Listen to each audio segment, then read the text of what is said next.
Bienvenue sur Leadershift, le podcast qui fait bouger votre leadership. Bonjour, c'est Vincent. Bienvenue dans un nouvel épisode de Leadershift.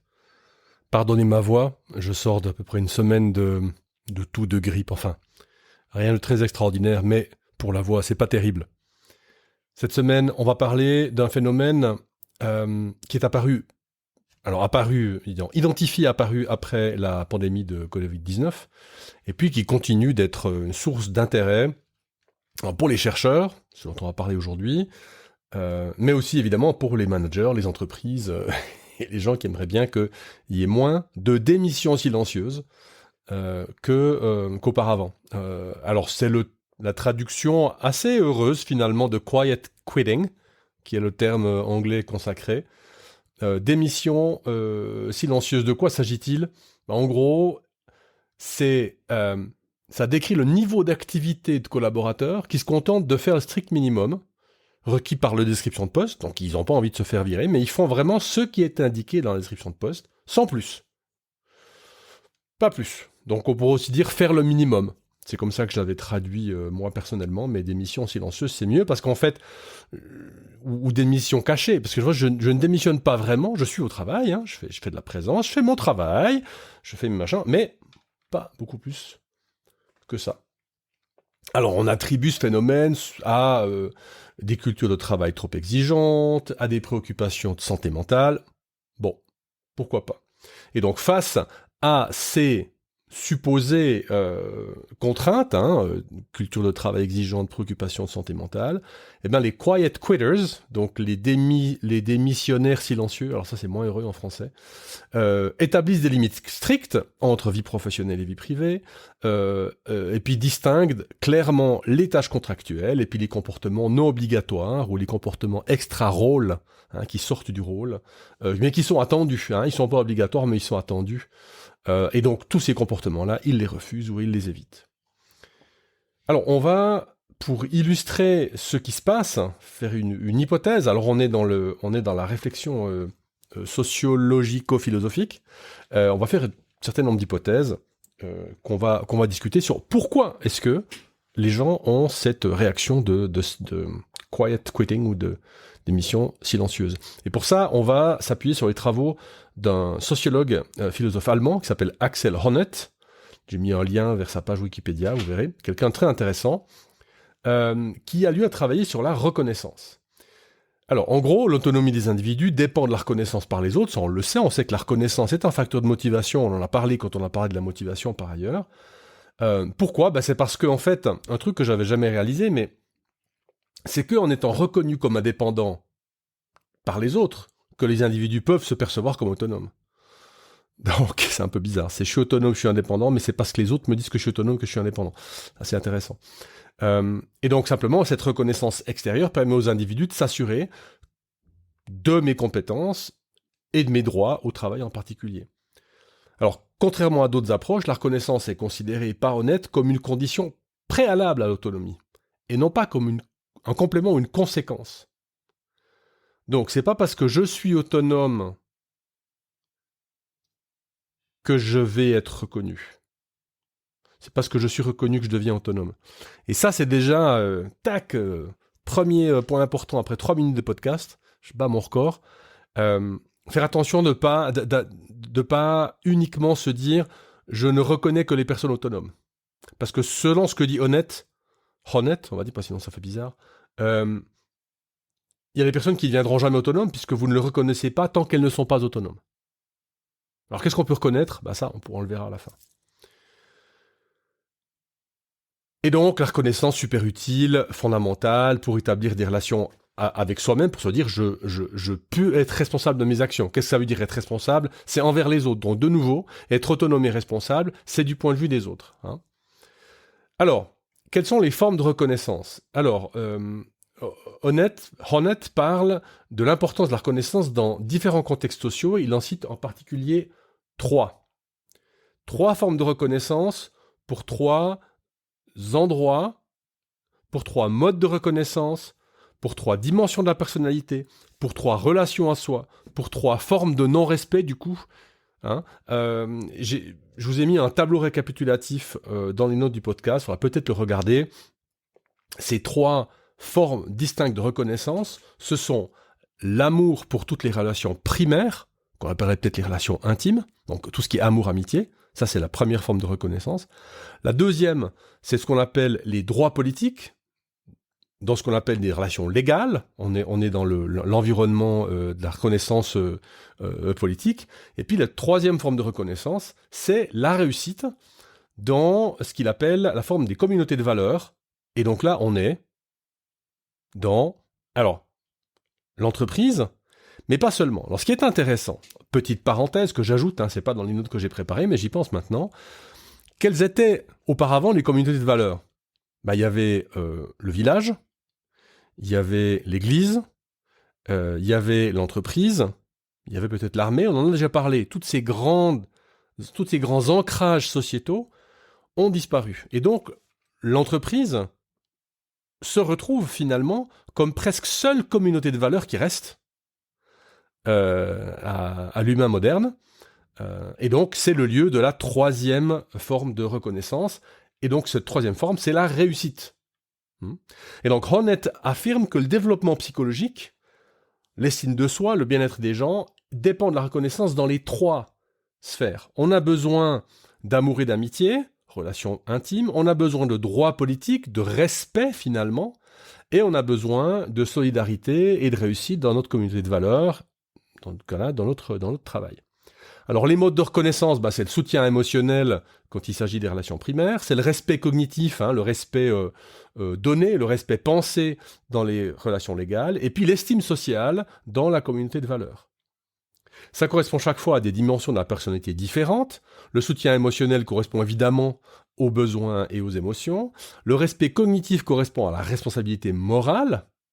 Et les traits et les capacités personnelles correspondent, donc dimensions de la personnalité, correspondent au mode de reconnaissance. Je note au passage que les gens qu'on appelle immoraux, qui ont des comportements immoraux, une des raisons, selon Honneth, pour lesquelles c'est le cas, c'est parce qu'on leur manque de respect cognitif, parce qu'on ne reconnaît pas leurs droits politiques, par exemple. Intéressant. Les relations à soi, alors il y a confiance en soi, il y a respect en soi, estime de soi pour chacune des 3 formes de reconnaissance, j'y reviendrai pas. Et puis dans les formes de non-respect, c'est assez clair. Forme de non-respect pour les relations intimes, c'est tout ce qui est abus et viol en particulier. Tout ce qui est forme de non-respect pour les relations légales, c'est le déni de droit ou l'exclusion. Et pour les communautés de valeurs, c'est le dénigrement ou les insultes. Alors, Honneth fait tout un travail sur ces 3 formes de reconnaissance. Je vais essayer de vous les résumer brièvement. Pour ce qui est de l'amour, alors amour au sens large du terme, donc y compris entre amis, entre partenaires, entre parents et enfants. Là, on est dans le besoin de reconnaissance des besoins, des besoins physiologiques et psychologiques des individus pour développer une espèce de confiance en soi fondamentale. On assure on retrouve un peu Maslow finalement. On assure des besoins physiologiques et psychologiques, et donc ça permet aux gens d'avoir confiance dans leurs capacités. Et donc cette attention est inconditionnelle et non instrumentale. C'est intéressant. L'amour est inconditionnel. Un parent va aimer inconditionnellement son enfant, sinon la plupart, je ne vais pas dire qu'on les jetterait, mais ce serait absolument terrible, quoi. Donc l'humain a trouvé cette espèce de forme de soutien pour sa progéniture. Il a inventé le concept de l'amour inconditionnel, vraisemblablement pour ça. Et donc là, on reconnaît l'unicité des individus, ce qu'on appelle la singularité en philosophie. C'est chaque individu est complètement individuel, singulier. Bon, ça c'est au niveau de l'amour. On y reviendra pour la confusion avec l'entreprise comme famille, et la famille comme entreprise. Ensuite, au niveau du droit et des relations légales, alors là, les sociétés libérales modernes, alors on me dirait qu'il y en a de moins en moins, mais ça c'est une autre discussion, considèrent les individus comme politiquement égaux, indépendamment du statut social. Donc, les droits politiques, c'est l'instrument de cette égalité et donc de cette relation de respect. Et donc là, ça permet de développer simplement une relation pratique avec soi-même, donc d'avoir du respect pour soi-même, puisque les autres me respectent, du coup je peux me respecter aussi. Au niveau du travail, et donc là, pardon, ce qu'on appelle la quantité logique, hein, avant, l'amour, c'est la singularité qu'on reconnaît. Ici, c'est l'universalité. Nous sommes tous, entre guillemets, pareils, nous avons tous les mêmes droits, donc, respect cognitif pour chacun et chacune. Alors, la réussite au travail, eh bien, c'est un petit peu entre les deux. On voit que l'amour, c'est quelque chose de très nucléaire, hein, c'est un noyau, c'est quelque chose de très individuel. On voit que le droit, la relation légale, le droit politique, c'est quelque chose de très macro, de très grand, au niveau d'une nation, voire même plus grand. Et donc, le travail, eh bien, c'est le groupe. Et donc, c'est la communauté de valeurs, la forme de reconnaissance, la solidarité ou la réussite. Alors, le problème, c'est que le reste est devenu, par l'avancée simplement des sociétés, alors pas partout, vous me direz, mais en tout cas chez nous, est devenu une donnée, enfin, plus personne ne remet ça en cause, hein, ni alors, hormis les familles dysfonctionnelles, mais les relations primaires et les relations légales sont assurées par la loi, on a institutionnalisé ça, on a fait des lois, les gens sont punis s'il n'y a pas égalité juridique ou reconnaissance d'une relation d'amour en famille, par exemple. Et donc, le statut social d'un individu est presque uniquement donné par ses réalisations professionnelles. Puisque le reste est de base, tout le monde là, qu'est-ce qui va me distinguer des autres ? Eh bien, c'est mon travail. Et c'est un gros problème. On va le voir tout de suite. Pourquoi ? Quelque chose qui est important à comprendre, c'est que on attribue souvent aux nouvelles technologies, à la nouvelle génération, le fait qu'il y ait des quiet quitters, hein, des gens qui démissionnent silencieusement. C'est une nouvelle génération, ils ont plus notre éthique du travail, ils sont plus comme nous, ils veulent plus bosser, etc. Alors moi j'appelle bullshit à 100%, et Honneth et d'autres, en particulier le travail qu'il a fait avec Hartman, indiquent que c'est beaucoup plus profond que ça. Et eux me pointent du doigt en fait quelque chose que j'avais vraiment identifié, que il y a en fait une transition historique entre ce qu'on appelle le capitalisme historique ou le capitalisme hiérarchique, d'avant, du milieu du XXe siècle à peu près, au capitalisme en réseau, qui est le capitalisme actuel, qui cherche à transformer les employés d'employés en entre-employés, entrepreneurs employés, qui sont autogérés, automotivés, régis par ce qu'on appelle l'éthique du travail entrepreneurial. Hein, d'ailleurs, on n'arrête pas de le répéter. T'es un manager, ton équipe, d'ailleurs je le dis aussi, t'es un manager, t'as une équipe, cette équipe c'est la tienne. Cette équipe c'est la tienne. Donc tu peux la gérer comme ton magasin. J'utilise cette métaphore-là, la métaphore du magasin. Bon. Alors, pourquoi pas ? Mais, dans le modèle hiérarchique, tayloriste ou fordiste, hein, à peu près entre les années 30 et les années 70, hein, 1900, les grandes entreprises offrent quoi ? Carrière à long terme, biens sociaux, en échange, obéissance sur une longue période. Le deal, il est clair. Tu fais ce que je te dis, tu fermes ta grande G, je te garde le plus longtemps possible, et ça marche. Donc ce qui est valorisé, c'est quoi ? L'obéissance et la longévité. En revanche, ce qu'on a fait, le capitalisme entrepreneurial ou le capitalisme en réseau, valorise quoi ? L'exact contraire. Flexibilité, compétences en matière de mise en réseau, autonomie, on attend des travailleurs qui s'investissent émotionnellement dans des projets à court terme. Bon, donc le travail contemporain met l'accent sur le développement personnel et l'épanouissement, et donc les travailleurs sont chargés, eux, à leur trouver du sens, et puis de saisir les opportunités qui correspondent à leur passion. Hein, attention, vous voyez le mélange des vocabulaires. Hein. On n'est plus dans le monde du travail, on est dans le monde de la passion. Ah mais attendez, la passion, c'est pas le lieu de la relation primaire, amour, amitié, soutien émotionnel, besoin, émotion. Ouais, c'est un gros problème. Parce que c'est pas le lieu de la passion, le travail. C'est la famille, c'est l'individu dans sa singularité qui est le lieu de la passion. Bref. Donc, on voit que dans le glissement de modèle entre le modèle hiérarchique d'avant et le modèle capitaliste en réseau de maintenant, il y a un grand changement dans la perception du travail et en particulier de la reconnaissance au travail.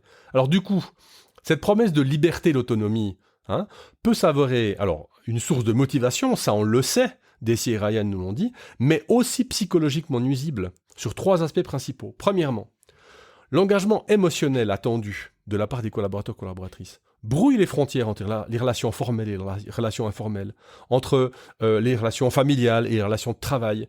J'ai même mon meilleur ami au travail, ou les entreprises qui deviennent des agences matrimoniales. Et donc, ce qui rend les critères d'interaction réussis complètement ambigus. C'est quoi un bon collègue ? C'est quelqu'un avec qui je m'entends, vous direz la plupart des gens. C'est complètement absurde. Un bon collègue, c'est quelqu'un avec qui je travaille bien. C'est pas quelqu'un avec qui je m'entends. Bon, première chose nuisible potentielle. Deuxième chose nuisible potentielle, l'authenticité émotionnelle qui est exigée. Tu dois être passionné, tu dois être impliqué émotionnellement. Contraste avec les environnements de travail qui sont basés sur des projets, sur des KPI, sur des données, sur de la data, sur des résultats concrets, des objectifs. Objectifs, du coup. Ce qui favorise des personnalités qui sont capables de s'adapter rapidement. Bon. Troisième chose qui peut être nuisible, la confusion entre sphère privée et sphère publique, entre sphère privée et entre sphère formelle et sphère informelle, qui enlève le fait qu'on ait des critères objectifs pour évaluer la valeur des contributions au travail. Qu'est-ce qui est valorisé au travail ? Comment je m'entends avec les gens ou le travail que je fais ? Si j'aime mon prochain ou si je fais mes projets ? Qu'est-ce qui est valorisé ? Et en fait, selon le cas de reconnaissance de Honneth qu'on vient d'étudier, cette incohérence-là, s'il n'y a pas de cohérence dans les normes de réussite, c'est une forme de mépris. Parce que les gens, en fait, ne savent pas pourquoi, qu'est-ce qu'ils doivent faire pour... On va creuser un petit peu ça. On va creuser un peu ça. Un autre sociologue allemand, cité par l'article scientifique, entre parenthèses, que je vous mets en note dans le podcast, qui s'appelle Stefan Woeswinkel, distingue en fait deux formes de reconnaissance. C'est très important. La première forme de reconnaissance, c'est la forme de reconnaissance de l'appréciation pour l'engagement à long terme, qui est caractéristique, comme on l'a vu, du Taylorisme-Fordisme. En parenthèse, c'est pour ça qu'on fête encore des jubilaires. Ah, ça fait 25 ans qu'il est là. Alors tous les jeunes qui disent, ouais, bon, ça fait 25 ans qui nous ennuient. Mais voilà, donc vous voyez que l'appréciation pour l'engagement à long terme, c'est la première forme de reconnaissance, selon Woeswinkel. Puis la deuxième, c'est de la reconnaissance admiration pour les réalisations exceptionnelles, alors qui sont propres justement aux environnements entrepreneuriaux contemporains. Donc, reconnaissance, appréciation, reconnaissance, admiration. En parenthèse, on voit qu'il y en a une qui est plutôt cognitive, l'appréciation, alors que l'admiration est clairement émotionnelle. De nouveau, on commence à avoir une petite confusion de genre. Alors, Woeswinkel souligne que cette transformation, c'est une double contrainte pour les travailleurs modernes. Pourquoi ? Parce que ils peuvent pas demander une appréciation pour les efforts ordinaires. Je viens, je suis là tout le temps, je suis précis dans mon travail. Ben non, parce que ça, quelque part, c'est attendu. Par contre, ils savent pas quel comportement ils doivent résultat ils doivent avoir pour obtenir l'admiration. Parce que l'admiration, dans une entreprise, c'est quand même pas tous les jours et pas tout le temps. Et donc, cette espèce d'indétermination des critères de reconnaissance, ça la rend impossible, cette généralisation de l'admiration. Donc en fait, ils peuvent pas demander de la reconnaissance pour l'appréciation de base, mais ils savent pas non plus comment obtenir l'admiration. Et donc c'est compliqué. Et donc les gens disent tiens, puisque c'est comme ça, je vais obtenir mon admiration ailleurs, sur les réseaux sociaux en particulier. Donc en fait, Woeswinkel dit soit on est admiré pour le succès exceptionnel, soit on est un contributeur ordinaire, mais tacitement considéré comme infructueux. Mais c'est terrible. On en veut des gens ordinaires, des contributeurs ordinaires qui font leur job sans nous ennuyer, avec de l'innovation, avec des idées, avec des changements. On a besoin de gens comme ça, mais on ne les reconnaît pas, ou plus. On les reconnaissait avant. Alors avant, c'était le contraire. Dans le modèle patriarcal, les innovateurs, machin, etc., eux, c'était hop, on coupait les têtes, là. On ne valorisait que... Voilà. Mais là, on est presque passé de l'autre côté. On a eu un mouvement de balancier complet. Et Woeswinkel et Honneth avec lui disent « Attention, c'est dangereux ». Et donc, la démission silencieuse peut être considérée comme une réponse au manque de reconnaissance et de valeur accordée au travail ordinaire. On attend des travails qui adoptent des comportements extra-rôles pour réussir, mais ces efforts ne sont pas récompensés, systématiquement, ni reconnus de manière transparente. Et donc, eh ben, allez vous faire voir. Hein. Moi, je peux pas avoir la reconnaissance ordinaire, hein, l'appréciation, et je sais pas comment avoir l'admiration. Bon, bah, tant pis pour vous. Et donc, c'est ce que Honneth appelle le quiet quitting comme respect compensatoire. Qu'est-ce que ça veut dire? Eh bien, que les individus qu'on pousse à vouloir faire de l'extra, hein, ça les pousse à aller chercher la reconnaissance ailleurs. Au niveau reconnaissance de leur réalisation, au niveau reconnaissance de leurs attributs distinctifs à eux, hein, en dehors de la sphère professionnelle. Et donc, ça veut dire que les gens disent, bon bah, ok, le boulot me le donne pas, je vais le chercher ailleurs. Et ça, c'est grave. Donc en fait, qu'est-ce qu'ils font? Eh ben, ils essayent de retrouver, pas l'admiration, mais l'appréciation pour des choses simples en disant, moi, je fais mon travail. Reconnaissez-moi pour ça. Et d'ailleurs, une analyse de contenu faite en 2024 par des commentaires TikTok soutient cette interprétation. On montre que les quiet quitters affirment que leur perception de la valeur de soi n'est plus définie par le rôle professionnel, mais par les loisirs, le temps passé avec la famille et les amis, l'engagement politique, l'engagement associatif, etc., etc. Donc, c'est très très intéressant comme système, ça. Moi, j'ai trouvé vraiment, ça m'a passionné. J'ai mis 2 fois plus de temps à préparer cet épisode. Et d'ailleurs, j'en suis déjà à 20 minutes et j'ai pas fini. Ça vient, hein. La conclusion arrive. Mais pour moi, ça m'a vraiment ouvert les yeux sur pas mal de choses. Et donc, en fait, ces démissions silencieuses, ça reflète pas une espèce d'égoïsme individuel, mais bien un changement d'orientation professionnelle. Alors, le post de Zaid Khan sur TikTok en 2022 qui a lancé cette idée de silent quitting, de quiet quitting, hein, de démission silencieuse, dit ceci. Vous n'abandonnez pas complètement votre travail, mais vous abandonnez l'idée de vous surpasser. Vous continuez à exercer vos fonctions, mais vous ne souscrivez plus à la mentalité de la culture de l'effervescence, selon laquelle le travail doit être votre vie. En réalité, ce n'est pas le cas. Sous-entendu, le travail n'est pas votre vie. Et votre valeur en tant que personne n'est pas définie par votre travail. Bim!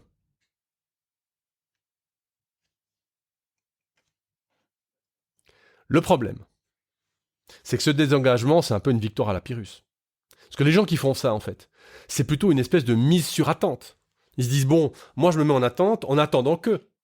Parce que faire ça sur le long terme, ça ne marche évidemment pas.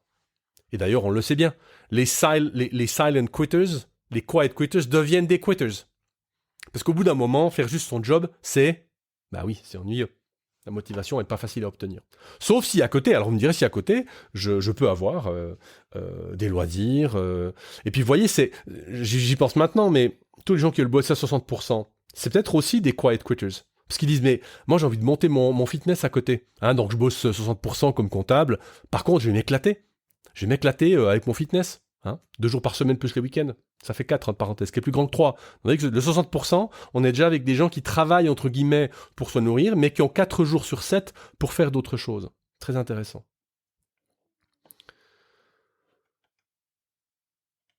Conclusion. Philosophique d'abord. L'autonomie est une arme à double tranchant. D'un côté, la contribution d'une personne peut être bien mieux appréciée si elle est authentiquement la sienne, si la personne a apporté davantage sa personnalité, de ses capacités, de ses compétences, certes, mais de l'autre côté, si la reconnaissance admirative est accordée qu'aux contributions exceptionnelles, sous-entendu, elles exigent l'investissement total de la personne, totalitaire, hein, et si la reconnaissance systématique de la contribution continue négligée, alors une plus grande autonomie peut en fait contribuer à des démissions silencieuses. Donc en gros, première conclusion, l'octroi d'autonomie sur le lieu de travail doit être découplé du système de valeurs qui rend les contributions ordinaires invisibles. Si vous voulez donner de l'autonomie aux gens, il faut aussi reconnaître les contributions ordinaires invisibles. Les gens qui font leur travail sans rien dire, mais de manière précise et continue. Un travail utile est essentiel au développement de la personne, c'est sûr, mais en l'absence de reconnaissance appropriée de la contribution d'une personne, l'attente que les travailleurs aiment leur travail et s'investissent profondément va provoquer de l'insatisfaction et du désengagement. Donc en fait, vous voyez que cette démission silencieuse à aider les travailleurs à repousser l'éthique entrepreneuriale. C'est une forme de protestation contre cette éthique entrepreneuriale du travail autonome, c'est ton entreprise, tu dois être autonome, etc., etc. Alors, l'une des implications immédiates de ce travail, eh bien, c'est que il ne faut pas mélanger l'amour de l'individu dans l'unicité de ses besoins avec les autres formes de reconnaissance. Le lieu de travail n'est pas le lieu des relations primaires et n'est pas le lieu des relations légales, des droits politiques. Le lieu de discussion ou de discussion de responsabilité morale par rapport à la société, etc. Ça pose une vraie question pour la RSE, entre parenthèses.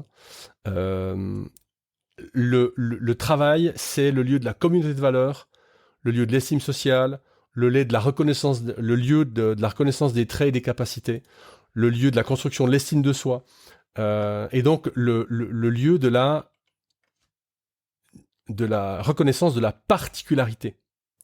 Vous voyez que vous vous souvenez de la singularité, c'est l'individu, l'universalité, c'est tout le monde, universalité. La particularité, c'est moi en tant que appartenant à un groupe de personnes, à un métier, on dirait. Et ça, c'est ce qui fait ma particularité. Comment est-ce que je mets mes compétences en jeu pour faire mon travail, sous-entendu le travail de ma catégorie de personnes. Et donc, voilà, il ne faut pas mélanger amour et travail, famille et travail. L'utilisation du langage de la famille sur le lieu de travail est une métaphore, évidemment, mais elle est potentiellement complètement pernicieuse pour les raisons qu'on a vues. Les formes familiales de reconnaissance, c'est typiquement l'engagement à satisfaire les besoins physiques et physiologiques de l'individu en tant que fin en soi, ce qui n'est pas le cas du travail, puisque le travail est une relation instrumentale par définition. Donc, conclusion pratique, pour terminer cet épisode, qui est long, mais voilà, je voulais vous partager cette passion que j'ai trouvée en lisant cet article, qui est long aussi. Je vous donne 6 conclusions pratiques. Première chose, valoriser la présence, valoriser l'effort, valoriser la longévité, valoriser l'adaptabilité, dans le sens, c'était mon 5e chef en 10 ans, je m'adapte pour faire mon travail. Valoriser ça. Deuxième chose, valoriser les tâches ordinaires. Oui, il y a quelqu'un qui va rentrer les données dans le système. Il faut valoriser ces tâches-là. C'est d'une certaine manière admirable. Troisième chose, donner des règles claires de reconnaissance aux managers. Dites-leur de ne pas reconnaître uniquement l'exception, mais aussi la règle. Instituer ces règles dans le système d'évaluation. Mettre des bonnes notes aussi aux gens qui font leur job. 5e conclusion pratique, oublier le vocabulaire familial ou amoureux pour le travail. C'est une confusion des genres qui est potentiellement très pernicieuse. Dernière conclusion pratique, ne pas demander aux collaborateurs de se donner corps et âme. Ils ont un travail à faire, ils peuvent le faire avec enthousiasme, mais la passion au travail, surtout quand c'est pas choisi, c'est potentiellement très dangereux. Donc, comment combattre les quiet quitters ou les démissions silencieuses? Eh bien voilà, je vous ai donné les 6 conclusions qui viennent de ce travail intéressant de Honneth. Alors, le travail que je vous ai donné, c'est un article scientifique qui a été fait par 2 personnes, Flenady et Corbin. Je vous remercie d'avoir écouté aussi long. Je me réjouis de voir si les gens ont écouté finalement ou s'ils ont eu peur en voyant les presque 30 minutes d'épisode. En tous les cas, moi ça m'a passionné, j'espère que ça sera pareil pour vous et je vous dis à la semaine prochaine. Ciao.